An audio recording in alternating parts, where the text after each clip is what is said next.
From South Carolina Public Radio, this is the South Carolina Lede. I'm your host, Gavin Jackson, and this episode was recorded on November 9th, 2023 from South Carolina Public Radio Studios here in Columbia. And before we get to anything else in this podcast, we are giving a hearty congratulations to Jamie Lovegrove and Allie Robertson on their wedding this weekend. Hip, hip, hooray! It's gonna be the best wedding. They're the best people. I know them. Biggest news of the week right there, folks. That's right, the former Post and Courier politics reporter was a regular, our most regular on this podcast back in the beginning times, 2018 through 2020. And through those appearances, a sharp-eared listener liked what she heard, and well, the rest is lead lore. It's in the scrolls now. Congratulations, you too. Now, this episode is a bit longer, but happy weekend. We have another 2024 pod on Tuesday, so we're squeezing it all in here. We got Spinks on this pod, folks, but I guarantee you'll love it. I guarantee it. All right? Yeah. Now, in this episode, we look at the third Republican presidential debate in Miami. We have a bit of a recap of the big moments, as well as insight and analysis from friend of the pod, Meg Kinnard, Associated Press national politics reporter, and Alex Strohman, a Republican strategist and former director of the South Carolina Republican Party. I also have a rundown of the big local election wins, and we decipher what the actions in Ohio, Kentucky, and Virginia during this off-year election could mean for November 2024. All that being said, we still need to hear from you. We heard from a lot of other people. We need to hear from you. YOU, 803-563-7169. Not me, not Hermione, you. Okay, folks, so give us a shout. We have fallen back. Maybe you've caught up on your time. Maybe you've caught up on your sleep. I want to hear about what's going on in your life. It's like Delilah. Give us relationship advice, life advice. I can't do that, but I can give legal advice in international waters. 803-563-7169. More on that in the wind down.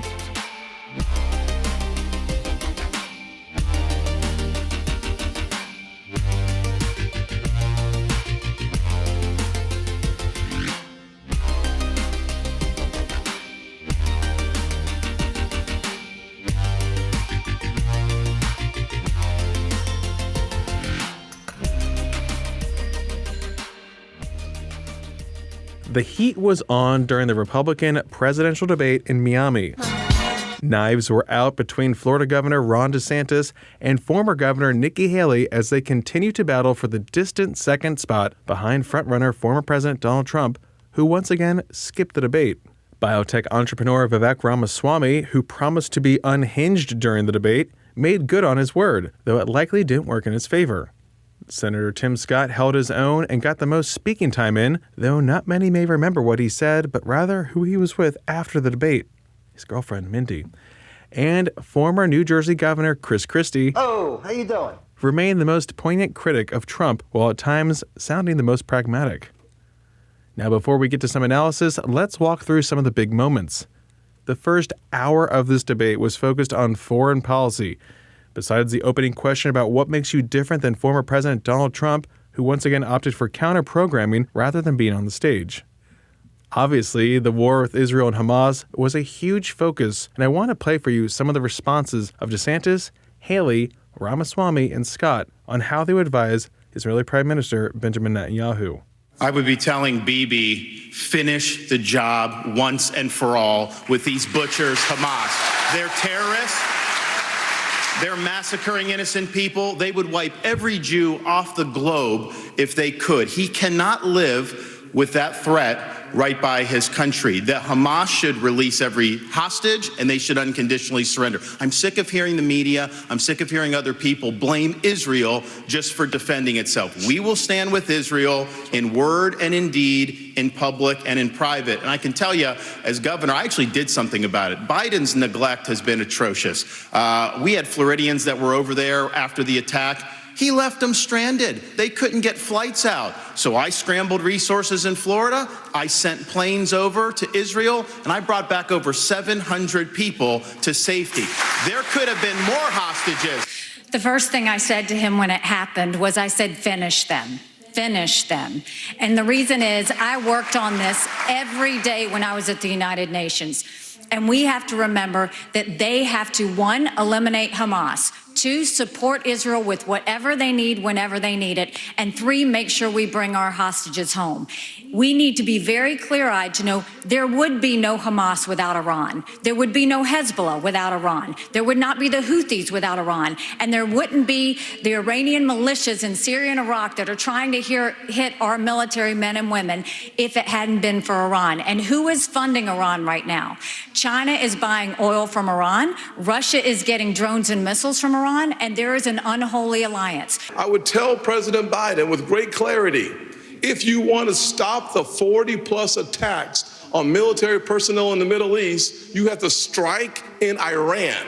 If you want to make a difference, you cannot just continue to have strikes in Syria on warehouses. You actually have to cut off the head of the snake, and the head of the snake is Iran and not simply their proxies. In order for us to have a powerful response from America, we have to be in a position of strength. I want to be careful to avoid making the mistakes from the neocon establishment of the past. Corrupt politicians in both parties spent trillions, killed millions, made billions for themselves in places like Iraq and Afghanistan, fighting wars that sent thousands of our sons and daughters, people my age, to die in wars that did not advance anyone's interests, adding $7 trillion to our national debt. And Joe Biden sold off our foreign policy. Joe Biden's son, Hunter Biden, got a $5 million bribe from Ukraine. That's why we're sending $200 billion back to that same country. The fact of the matter is the Republican Party is not that much better. You have the likes of Nikki Haley, who stepped down from her time at the UN. Bankrupt or in debt was her family. Then she becomes a military contractor. She joins the board of Boeing and otherwise, and is now a multimillionaire. So I think that that's wrong when Republicans do it or Democrats do it. That's the choice we face. Do you want a leader from a different generation who's going to put this country first? Or do you want Dick Cheney in 3-inch heels? All right, Mr. In which case we've got 2 of them on stage tonight. Ramaswamy was spitting fire right out of the gate, including attacking Meet the Press moderator Kristen Welker while responding to the first question. However, this debate was much more substantive and civil since the moderators actually maintained control.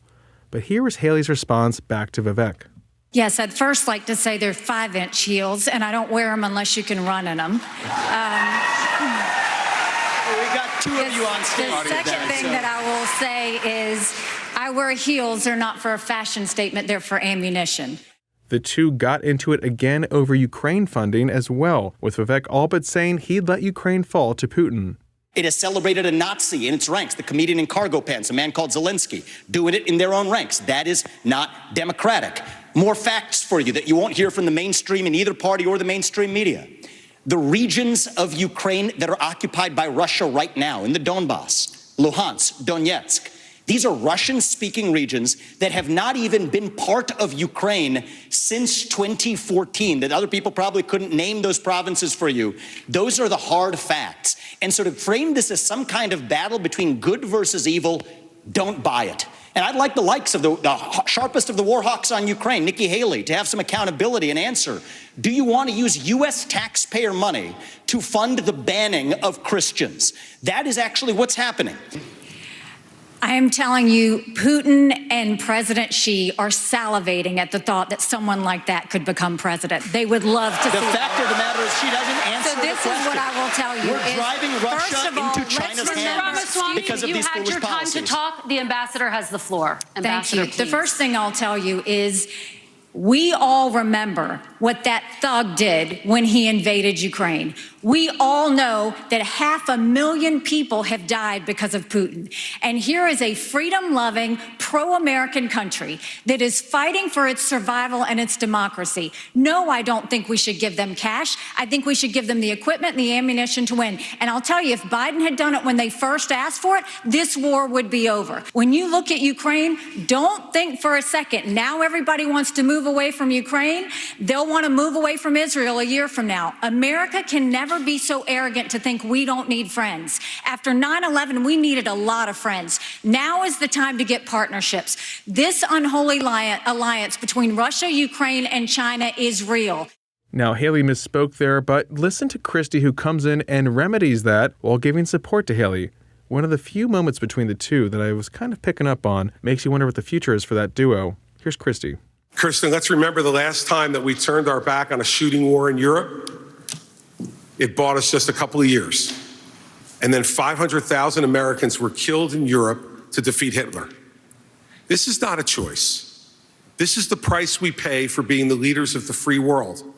And the fact is, this alliance is not just with Russia and China. Governor Haley knows this. Iran is in the middle of this as well, and so is North Korea. And they are all working to support Russia right now. And the reason they're doing it is because dictators work together. People who believe in democracy work together. Haley then baited DeSantis on a China question here, and while he went in for it, she wasn't able to rebut him until much later because the moderators were again trying to clamp down on too much debate, I guess. But it came back around. Take a listen. We will go and end all formal trade relations with China until they stop murdering Americans from fentanyl, something Ron has yet to say that he's going to do. And then we modernize our military. When we strengthen our military, when we modernize it with the focus of cyber, artificial intelligence, and space, when we make sure that we have the backs of our friends, whether it's in Israel, whether it's in Ukraine, and we should be arming Taiwan. Make sure they have the equipment they need. I think the future of freedom is going to be determined in the Indo-Pacific. We have a strategy not just military, but decoupling from the economy and fighting them here at home with their cultural. You know, Ambassador Haley said somehow I wasn't doing. She welcomed them into South Carolina, gave them land near a military base, wrote the Chinese ambassador a love letter saying what a great friend they were. That was like their #1 way to do economic development. In Florida, I banned China from buying land in this state, and we kicked out. No, I'm going to speak to the fact that 2 people hit me and you didn't let me respond. So let's first talk about the fact that they want to talk about the Chinese land from 10 years ago. Yes, I brought a fiberglass company 10 years ago to South Carolina. But Ron, you are the chair of your economic development agency that as of last week said Florida is the ideal place for Chinese businesses. Not only that, you have a company that is manufacturer of Chinese military planes. You have it. They are expanding 2 training sites at 2 of your airports now, one which is 12 miles away from a naval base. Then you have another company that's expanding, and they were just invaded by the Department of Homeland Security. So mine was 10 years ago. You gave Yours them was stuff. 6 months I didn't ago. give them anything. What's your story? And I abolished that agency that she's talking about. No, Enterprise Florida, we abolished it. And of course, we banned China from buying the land. website Not last exactly week. a great recruiting pitch if you're banning them from purchasing land. You scrubbed the website So we've stood up and Thank you, done the Ambassador right Haley. thing. And then just after an hour into the debate, we got another Haley and Ramaswamy tussle. This time with a little bit of a Miami twist, a la Will Smith and Chris Rock, when it came to talking about banning TikTok. Well, I want to laugh at why Nikki Haley didn't answer your question, which is about looking at families in the eye. In the last debate, she made fun of me for actually joining TikTok while her own daughter was actually using the app for a long time. So you might want to take care of your family first. Leave my daughter appreciating out of your anybody else's voice. adult daughter. The next generation of Americans are using it. And that's actually the point. You have her supporters propping her up. That's fine. Here's the truth. You're just the easy scum. answer is actually to say that we're just going to ban one app. We got to go further. Whoa, you do not want to mess with Rena Haley. Mama Bear was right there, folks. Now, when asked about what they can do on day one to help alleviate high prices in this economy, Scott said he would authorize the Keystone XL pipeline and make the country energy dominant, which will lower fuel prices. NBC Nightly News anchor Lester Holt pressed Scott on this, and this is what he added. Time is up, but let me just follow up. The idea of pumping gas, of turning on pipelines, that doesn't make gas cheaper that day. I'm talking about you become president. What can you do specifically to help people feel better about their situation or be better with their situation? Well, actually, it does, to be honest with you. The way that the economy works is it works on the ability to anticipate excess supply versus the demand. When that happens, confidence drives our prices down because we know there's going to be a greater surplus. When you allow for those who have leases to actually start drilling, to start using those leases for more energy excavation, you put our economy in the strongest position. And as a result of that, prices start going down. That is the kind of economy that, as president of the United States, I would lead this nation to making sure that we first use the resources in our own country and not going outside of our country in order to achieve our objective. You know, Proverbs 22:7 reminds us that the borrower is slave to the lender. We have become an indentured servant too often to countries like China. By having an energy economy, we start allowing this nation to once again return. Senator, thank you. Let me ask the same question. An hour and 45 minutes into the debate, abortion finally came up. Surprising, since it was such a huge driver of results in Ohio, Kentucky, and Virginia the night before. Haley maintained her stance on consensus, which is gaining notice in a Republican Party searching on how to handle the issue.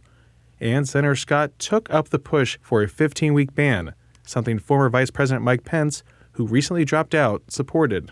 This as Scott moves in to capture that Pence lane of evangelical Christian voters who make up some 60% of Iowa caucus goers.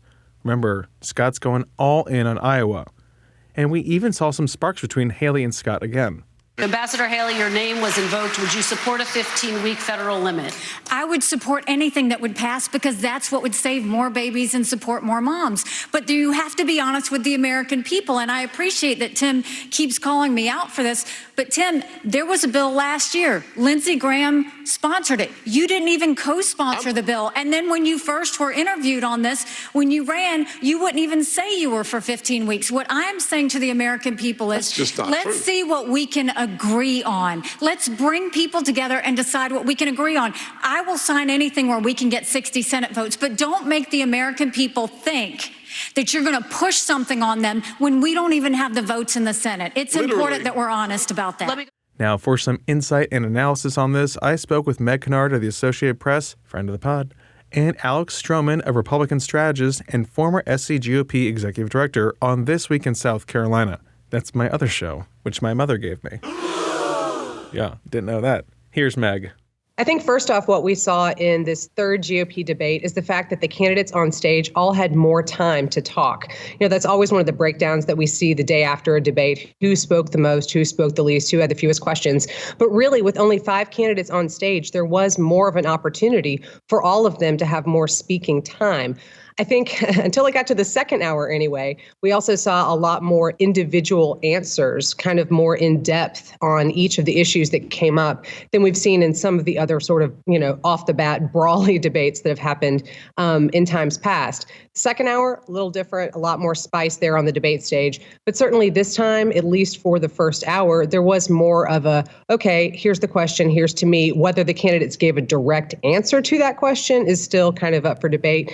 Not a lot of that maybe, but certainly more of an opportunity for each of them to put their ideas out there and really kind of get to the end of that time allotment for the answer, as opposed to someone else, you know, cutting in to interject, just trying to have any speaking time at all. Yeah, we had a few less people on stage there too. That freed up a lot of time, like you were saying, Meg. Alex, I want you to piggyback on that question and just tell me your initial impressions and takeaways from this debate. You've been to the debate in Milwaukee, so you know what it's like in the arena. Tell us what you saw play out there.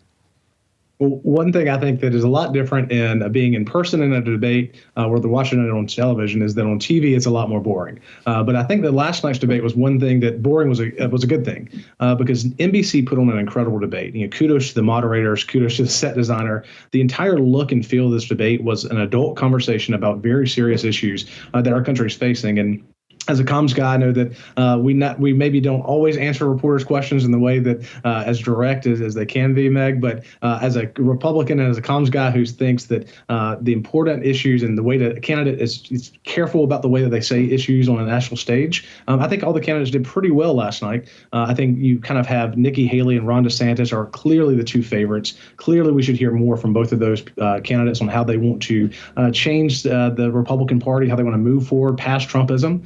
And then you have 3 other candidates who I think all had moments and they shine pretty well. But at the end of the day, I think that this is a 2-person race for second place between Nikki Haley and Ron DeSantis. Where Alex was talking about DeSantis and Haley being kind of those 2 frontrunners really distancing themselves from the others on stage.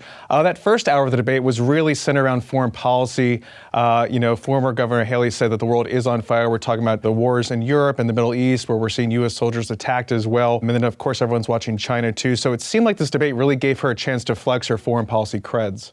It was certainly anticipated that we would see a lot of that in this debate, with foreign policy being something that's in Nikki Haley's wheelhouse. Clearly, it's something she's talked about a lot. She talks about her experience at the UN and also going back to her time as governor, economic development trips and other relations that she built with other countries purportedly to benefit South Carolinians here at home. So we certainly anticipated that. What we also anticipated, and we did see some of, was this brewing kind of back and forth between Ron DeSantis and Nikki Haley when it comes to a lot of those foreign policy issues, primarily China, which is something the two of them have feuded over in speeches and in ads by themselves, and also the super PAC supporting their campaigns.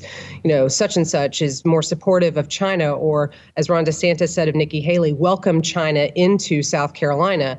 He went after her directly on those points as well during the debate. So that's not necessarily something related to her overall foreign policy experience. But since she is arguing that she is the candidate most qualified in that realm, now competing for the GOP nomination, certainly it was something that DeSantis and other opponents on the stage were ready to come after her on.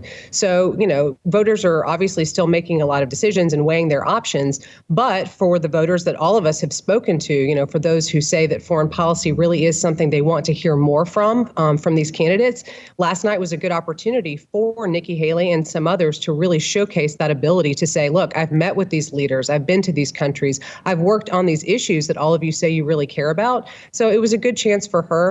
And, we'll see how it continues to play out. But last night she was able to showcase some of that experience. And Alex, in that vein, like Meg was saying, we did see her and DeSantis really get into it, especially on these big issues. But they had a lot of commonality when it came to topics like Israel, where they both said they need to finish the job when it comes to Hamas. Very forceful, very clear policy and goal-oriented stances there. But do voters really care about foreign policy issues? It seems like because of these foreign wars now, it's kind of front and center up there with the economy and border security. How do you think this is going to play out on the campaign trail? Yeah, I think that Nikki Haley is made for this moment. I think all of us who have known her and watched her for years in South Carolina, she really takes advantage of whenever moments come to her, whether it's on a debate stage or just the timing and the rhythm of elections and campaigning. And for her, I think this is exactly what she wants to be talking about. She wants to be that adult in the room, that person who has sat at the table with the leaders of China and Russia and our allies in the UK and France, and really delved into a whole host of issues. I mean, she understands the conflicts that are happening in the war. She understands the regions. She understands what it's like to be in the room. She was a member of the former president's cabinet.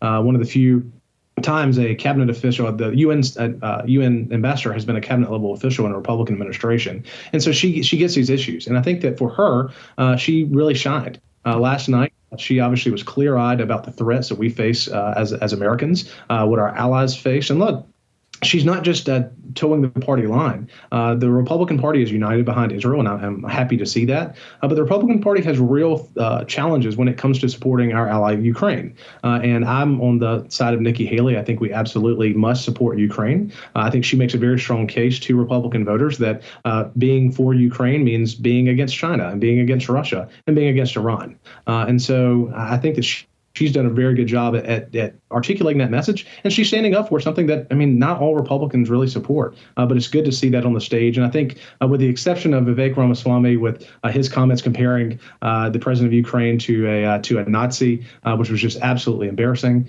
it's good to see at least 4 adults in the room all standing for strength and American power around the world. And Meg, I want to ask you, continue with what we saw happen out across the country on Tuesday, again, off election year, but there were some big indicators that folks are reading heavily into. What do we see play out in these states across the nation on Tuesday? Democrats are feeling pretty good about the results from the off-year elections this past week. We saw a couple of wins in terms of Andy Beshear, the Democratic governor in Kentucky, winning a second term. Abortion played a huge role in that race, as it did in many other contests on which the Democratic side of things would count themselves victorious. Abortion rights issues were big in Beshear's race, and he aimed to portray his GOP opponent, Attorney General Daniel Cameron, as an extremist on that issue. In Ohio, voters took on abortion directly, voting to enshrine the right to abortion into their state's constitution.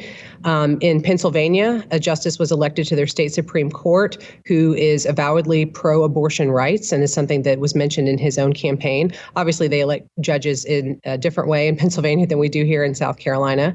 But, those are just a couple of examples. But overall, Democrats are looking at those results and seeing that as good for their ability to make these arguments on the important issue of abortion in different ways across the country, particularly after the overturning of the Roe versus Wade decision kicked that ability back to the states. And as we see this issue continue to come up in different states with these kinds of results, Democrats are arguing that bodes well for their ability to continue doing that into next year's elections and potentially into the big election for president next year. There are other states, Arizona among them, also potentially Nevada and Florida, where voters are going to be taking up the issue of abortion directly in different ways on their own ballots in coming elections. So that's just one issue, but it is a big one that's playing a role in a lot of these elections that we saw this week. And it's also obviously an undercurrent in the presidential election. So still a big thing on the minds of voters. And, it's unknown exactly what, if anything, the results of the 2023 elections, what impact they'll have on 2024. Joe Biden, Donald Trump, none of the others vying to win the GOP nomination were on ballots this last election cycle. So, we can't really lay any of this directly on them. But certainly Democrats feel good about the results they got and are hoping that they'll get similar results next year.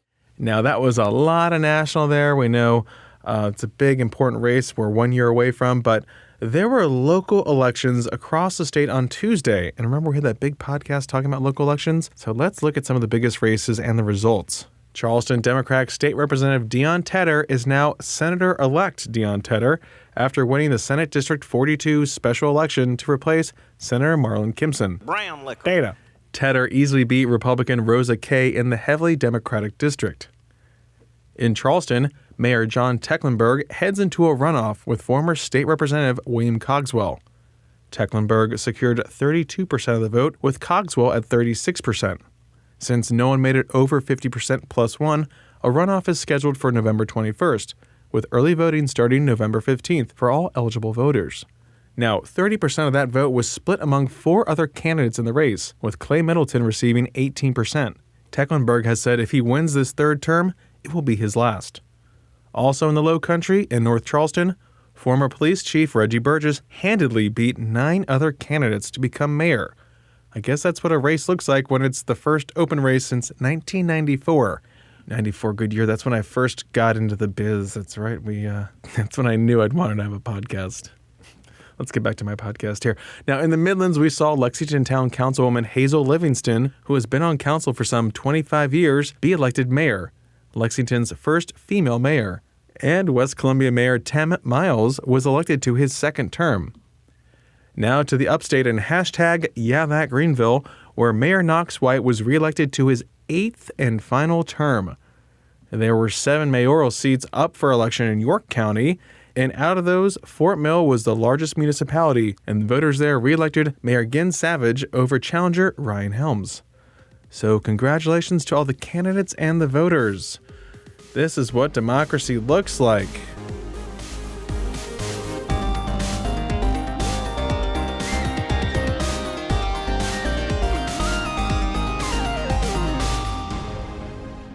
Welcome to the wind down section, our little break from the news. We're glad you're here. This is our time, our chance to talk about things. Down here, we do record in the sewer. I didn't introduce you. Sorry. Take it from the top, please. Say, go ahead. No, it's too late. That's A.T. Shire, folks, the lead's producer. Thank you, yes. / my stepbrother. Wah! That's how he's on this podcast now. Wah! Now, I know it's TGIF, Thank Grace Intern Friday. Yes, and I know that most people listened to that first 20-some-odd minutes to get to this moment. But we have Gen some Z news. bad news. It's with a heavy heart that I have to say that Grace is not here today. Oh. We're taping this on Friday because we're taping early because Friday is Veterans Day. Thursday. Taping on Thursday. We're taping early because Friday is Veterans Day. That's why I'm here, folks. She couldn't tape early because she's studying up for the LSAT. Our little Grace is going for the LSAT. That is an acceptable excuse. Yes, that's one of 3 that we give. With our interns, if you don't show up with a note, you are going to be in trouble. From your proctor? From a proctor. From a Procter and Gamble? A proctor or a doctor. Okay, that's what we say. Doctor. We need a proctor or a doctor, and it needs to be signed by a parent. Or a ship's captain. Yes. I say that because, I never took the LSAT, but I still became a maritime lawyer. Yes. Gavin, he did many online courses that he paid for. It's pirate law. And you don't need a law degree to be a maritime lawyer. I keep telling you this. In the lane of maritime law here. In the shipping lane. So, so in the shipping lane of maritime law, Thank you. Gavin, Grace isn't here to pick an article, a news story that she loved. Mm-hmm. And so you found one. Yeah, one kind of, you could say, came to me. Yes. I was listening to the BBC World News Podcast, which I, again, can't recommend enough, guys. It's part of my morning routine. They have their little 30 minutes, and they do like the hard news, and then there's like these features. I'm like, I don't want to hear the features, but sometimes I just listen. Sometimes you listen to the features. It's sort of like listening to this right now. Sort of. We have way more hard news than the BBC. The BBC. But I heard about this 300-year-old shipwreck off the Colombian coast that has 200 tons of gold, silver, and emeralds that were thought to be on board the legendary Spanish flagship, the San Jose, which sunk during a skirmish with the British. BBC. So, I mean, we're talking about $20 billion here of sunken treasure, AT. Can you go through some of what is in the treasure there? You were giving me a breakdown right before. Galleons. We're talking about gold, emeralds, silver floating around down there. Floating. All gold floats. Gold floats. I want you to take that away from this pod. Now, I will say it floated down 3,100 feet in the water there off the Colombian coast off near Cartagena. You know it well. You know it well. I do. It's just like Colombia, South Carolina. It's really a second home for you. Now this is, it's been a lot of consulting work because of the maritime law. There's a lot that's going into this because in 2015, the Colombian government announced that a team of Navy divers had discovered this ship. But there's some other things that are at play here too, because a U.S. company is also laying some claim to this. The Spanish are also claiming it because they're like, that's all of our money from back in the day, all of our loot. It came from them. Well, they were going to use that money. I kept reading, I've read on the Daily Mail, which I really don't trust anymore, but sometimes for maritime law, you do some things you're not proud of. Yeah, I get it. That loot was on its way to Spain to help finance the war against the British. Oh, BBC. Which, I believe this was during Queen Anne's reign because I know all the monarchs. You know this about me. Every night before bed, Gavin runs through them. He calls me, and I have to listen to him. And I go, that's right. I didn't look that part up because I just inherently knew that. Anne. Queen Anne was super interesting, too. Apparently... You have gone down a full rabbit hole, Gavin. Yeah, I just want to, because there was all this war going on. Don't Google QAnon, please. Don't do it. Yeah, because she had wars with France and Spain in the War of the Spanish Succession, which is what was going on between 1701 and 1714, of course. Everyone knows that. Naturally. But she was super, they're always kind of fascinating. Woman before her time. Yeah, a lot going on there. I say all this to say I'm going to be pretty busy in the next couple of years because the Colombian government's really trying to get that loot off the seafloor. But how do you lift all that, what was it? 200 tons of all this up through water. And then everyone wants a piece of it, so... You're going to be down there. You're going to be mediating. Yeah. You're going to have them all drive out just over the line. I only speak English. I can't understand what everyone's talking about here. But I will say that it is a sad story, too, because the way that ship did sink is that the powder kegs blew up in there. And it took down 600 sailors on board. Classic story. This was a huge ship with a lot going for it. Like we said, the flagship for Spain with all their money on board. And I guess it's good that the British didn't get it at the time because they didn't need any more. They got loot. enough. I think they have enough. Yeah. The Queen was probably like, that sounds really very good. accurate to what Queen Anne said. This reminds me though, Gavin, you got to get those powder kegs out of your car. Oh my god! Oh my god! I've been driving around with them since like August. They're just rumbling around and back, and he's always like, "Oh, they're gonna be fine." But he's really got to get them out after hearing this. Thank you for reminding me. Yes. I completely forgot. Oh well. Anyway, Gavin, with that in mind, let's go ahead and get these credits. I gotta go. So we can go get that stuff out of your car. I can just dump that in the storm drain, right? Well, I think we probably put it in producer Sean's office for a little while. I don't know. He's probably not going to mind. He's real cool about that kind of stuff. Anyway, have a good weekend, everybody. Yes, thank you, folks. Give us some history. Give us your favorite British monarch. Let us know what you think, what you would do with this buried, sunken treasure. Anything else you want to talk about, let us know, 803-563-7169. We appreciate you guys listening to the pod. And you can always leave us a review on Apple Podcasts or a voicemail, like I said, 803-563-7169. And you can stay up to date with the latest news on SCETV.org and SouthCarolinaPublicRadio.org. And don't forget to support your local newspapers. For the South Carolina Lede, I'm Gavin Jackson. Be well, South Carolina. Oh, yeah, I'm doing another podcast with a hat on from now on. That's fine. Because it makes me even more relatable. That's fine. With my ring light.